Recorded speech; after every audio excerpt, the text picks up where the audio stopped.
volvamos a Graph 1 para seleccionar riesgo total. Esto dispondrá los gráficos de niveles subsidiarios 2 y 3 de acuerdo al primer riesgo seleccionado de riesgo total. Recuerde que el riesgo de mayor impacto sobre el riesgo total es disponibilidad de materiales de construcción con un coeficiente de 0,60 y la categoría de mayor impacto es la de riesgo logístico con un coeficiente de 0,68. Ahora sí, vamos a Graph 3. De la celda C2 seleccione este primer riesgo, disponibilidad de materiales de construcción, y aparecerá el siguiente diagrama de dispersión.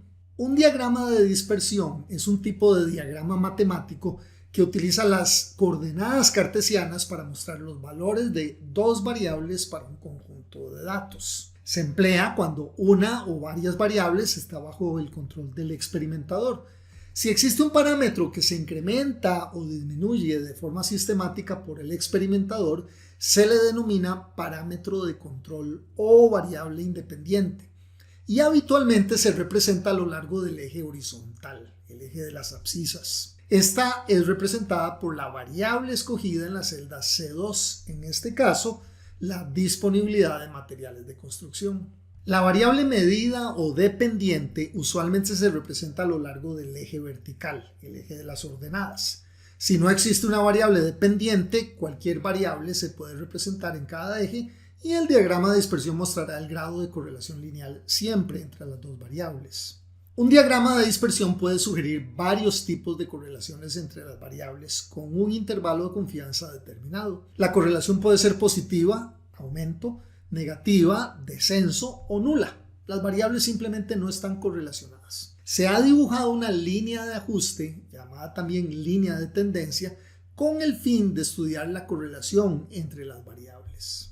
Uno de los aspectos más poderosos de un gráfico de dispersión, sin embargo, es su capacidad para mostrar las relaciones no lineales entre las variables. Este diagrama muestra 10.000 puntos. Las 10.000 iteraciones o combinaciones posibles entre la variable disponibilidad de materiales de construcción y el riesgo total. El coeficiente de 0,68 está representado por la línea de ajuste que entre mayor sea el grado de asociación de los 10.000 puntos respecto de la línea de ajuste, más cercanos se encontrarán todos los puntos a la misma. Por ejemplo, observe lo que sucede al escoger la categoría de riesgo logístico en su relación con el riesgo total, con un coeficiente de 0,70, como lo hemos mencionado antes. Visualmente se aprecia cómo el conjunto de puntos tiende ahora a concentrarse más hacia la línea de ajuste. Lo que expresa parcialmente este diagrama es que cuando el riesgo logístico es alto,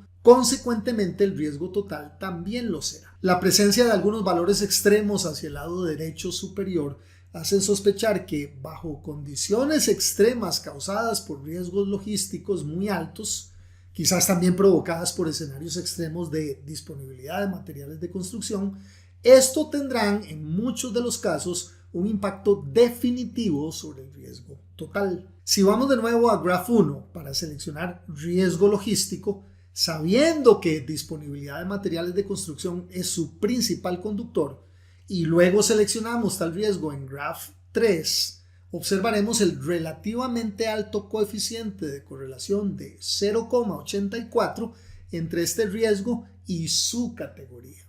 En contraposición, existen relaciones débiles entre variables que pueden ser observadas por medio de este mismo diagrama de dispersión.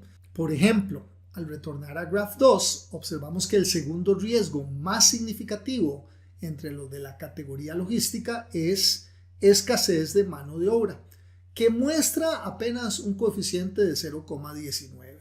Al desplazarse a Graph 3 y seleccionar este riesgo, se puede observar su correspondiente diagrama de 10.000 datos dispersos. Claramente se observa una nube indeterminada de puntos en el eje X que no logran levantar el riesgo total en el eje Y. El coeficiente de correlación es muy débil, con lo que se demuestra que el impacto de este riesgo por sobre la categoría de riesgo logístico es apenas perceptible. Menor aún es el grado de impacto de este riesgo de uso inadecuado o ineficiente de nuevas tecnologías sobre el riesgo total. Basta regresar a Graph 1, seleccionar riesgo total y regresar a Graph 3 para observar el siguiente diagrama de dispersión con un coeficiente de apenas 0,14. Finalmente, al seleccionar en Graph 3 el riesgo como daños o robos a equipos y herramientas, se observa un coeficiente de correlación prácticamente de 0, que indica que no hay impacto alguno de este riesgo sobre los resultados del riesgo total. La gerencia de este proyecto bien podría enfocarse en otros riesgos que sí tendrán un impacto significativo eventual.